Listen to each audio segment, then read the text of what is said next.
We need to literally recognize that the house is on fire and it's been burning for a long time. We need to put out the fire, and then we can decide how we're going to rebuild this house. But at this stage in time, anyone who is creating division, divisiveness amongst the Muslims is a shaitan. It's as simple as that. This is a shaitan. Those people that want to separate the Muslims through argumentation. We're not people of argumentation. Argumentation is a sign of error. The Prophet ﷺ said, مَا ضَلَّ قَوْمٌ بَعْدَ مَا أُوتُوا الْهُدَى إِلَّا مَا ضَلَّ قَوْمٌ بَعْدَ الْهُدَى إِلَّا أُوتَى الْجَدَلِ. No people ever go astray after they've been given guidance, except that it's replaced with argumentation. Argumentation is a sign of error. Malik radiallahu anhu did not argue. If he was in a gathering and people began to argue, he used to get up and say, Harb, you're a war. And we're of salam. We call Darul Islam is Darul Salam, the abode of peace. We're calling each other to peace. If we want to talk about things, first of all we should recognize who we are and what our capacities are. If we are not scholars, then we should not be debating issues that we really don't know anything about. Sharia is something, it is not something that everybody can talk about. There are certain basic things that everybody knows. It's called al-ma'lum min ad-din bil-darura. And those type of things we all know. Khamr is haram. That's not a problem. But when we start getting into differences of opinion and these type of things, we have to recognize Amr ibn al-Ma'ruf and Nahi anil Munkar is a maqam. Not everybody is capable of making Amr bil Ma'ruf and Nahi anil Munkar, and the Quran itself uses a particle in order to articulate that. فَلْتَكُنْ مِنْكُمْ ummah. This minkum is tab'id, it's a partitive by the vast majority of scholars. Now this does not mean condemning wrongs that are very clearly wrong. We're talking about those things in which there is difference of opinion. And the ikhtilaf of this ummah, and I don't care, those people say this is a weak hadith, the ikhtilaf of this ummah has always been a mercy amongst those who have knowledge. We do, because Allah recognizes that أَلَا يَعْلَمُ مَنْ خَلَقَ وَهُوَ اللَّطِيفُ الْخَبِيرُ. Human beings have different capacities, cognitive capacities. We understand things at different levels. The Sahaba themselves had different degrees of understanding. Abu Bakr's understanding is not the same as the rest of the Sahaba, and there are many hadiths that indicate that. And those core Sahaba radiallahu anhum that were around the Blessed Prophet sallallahu alaihi wasallam, they were not at the same, they were at a much higher intellectual capacity than other Sahaba. Which doesn't mean there wasn't benefit in all of them and blessing. No, but those people became the leaders. They themselves had disagreements, and yet they respected each other. Sayyidina Ali's fatwa differ from Umar radiallahu anhu. The fatwa of Ibn Abbas are very different from the fatwa of Ibn Umar radiallahu anhu. This is a fact, historically. Ibn Mas'ud radiallahu anhu had different fatwa. So they themselves had different understandings. We should recognize that the Muslims do have different understandings, but they're within a generous framework. If people go outside of the framework, first of all, it is the job of the scholars, those rightly guided people who have the requisite knowledge in order to articulate these things, to delineate for us what those boundaries are, and when people go outside of those boundaries, unless the boundaries are clearly transgressed, in which every Muslim knows it. But there are many things that only appear to be a transgression to one person, and the scholar knows that in fact it's not a transgression, but rather it is a acceptable and rightly guided opinion of an imam from the A'immah. And so we have to begin to unify this ummah. This is the challenge of this time, is to begin to unify what has been separated. The kuffar have been dividing and conquering us for centuries. And we have to recognize that this is a game that we have to get out of. We have to just refuse to keep rolling the dice. Just say, no, we don't want to turn anymore. You play the game amongst yourselves.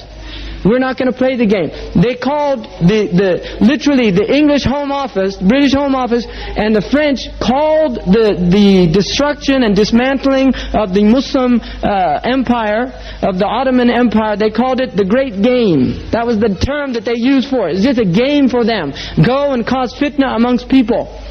And Muslims should not fall trapped to these type of things. So we should recognize, first of all, that we are in a Dajjalic system. We are in it now. We're part of it. We're in it. We should recognize it for what it is and begin to do those things that will enable us to protect ourselves and our children. My recommendation to all of you is now, I know that the brother's not going to like this, but if you have a television, If you have a television, this is the most powerful tool that they have in terms of controlling people and disseminating their information. This is the most powerful tool that they have. If you are able to use your television for nothing other than useful things, then I would say, Allahu Alam, I'm not going to make a judgment on that. But if you find yourself wasting your time, if you find yourself being entrapped by this machine and following the addictive patterns of the vast majority of people, then get rid of it. Just get it out. I mean, that's my advice to you, a sincere advice as a brother to you. Get rid of the machine, because it's very powerful, it's addictive by nature. This has been proven. Read the books for elimination of television. There's many books that have been written that have proven that the quality of life of those people who have gotten rid of this machine has been enhanced. And they do not miss it. And this is a reality. And I can attest to that, because I've lived without that machine for several years.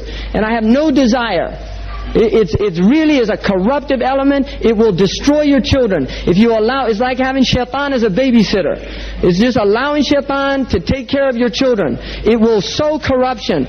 Children that watch these programs, these are role models. They're watching children that are grossly, what we call aql walidain, which is a kabira in Islam, is disrespect, filial impiety, gross disrespect towards your parents. This is one of the 7 mubiqat. And this is what television teaches children. If you watch these programs, you will see that children are constantly arguing with their parents, fighting with their parents, undermining the authority of their parents. The basic message is that tradition is something that should be broken. Right? This is a message to the children. Tradition is something that should be broken, because in the film, the princess is not allowed to marry a poor person. It's against the law. And the father's against it. But in the end, she goes against her father, and in the end, the father accepts it. And this is the message, that if your father's against something, in the end, he'll accept you. So just go against him, break authority, do these things. This is a constant theme. So these are so-called quote-unquote innocent films being put out. You take your children to them, there's indoctrination going on. And the best propaganda is that which you don't recognize. This is the most effective form of propaganda, is that which you are not aware of yourselves.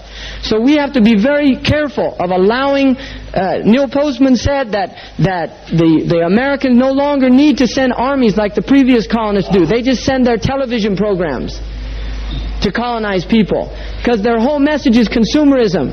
When we on the way here, we had an Algerian brother we met who had a hat that said L.A. And I said, "Are you from Los Angeles?" I didn't know. He said, "No, I'm from Algeria." I said, "Well, it's almost the same now, right?" And he said, "Where are you from?" I said, "Los Angeles." I mean, I'm technically from that area. And he said, "Los Angeles, put his thumb up. The best place." I said, "Oh, you've been there?" He said, "No, but I've seen it on the movies." You see, and this is it. I met one Muslim Arab in a Muslim country. He told me that "Ana marid wa Amerika shifai." He said, "I'm sick and America's my cure." And really, there's a lot of people, unfortunately, they believe this. And this is the effectiveness of the propaganda. This is the effectiveness of the propaganda. So we have to recognize it for what it is. Begin to pull our children out of this system. We have to develop our own school system. And don't put Islamic school. Why you have to put the Islamic school? Just private school. I mean, a lot of this problem that Muslims are having in England is over this religious issue. Get your children out of the public schools. Get them out of the public school. Get them into your own schools. If you're going to stay here, you have to do that. It's imperative. Because the school is the process of indoctrination. It is not a neutral educational system. It is based on a complete indoctrination of your children.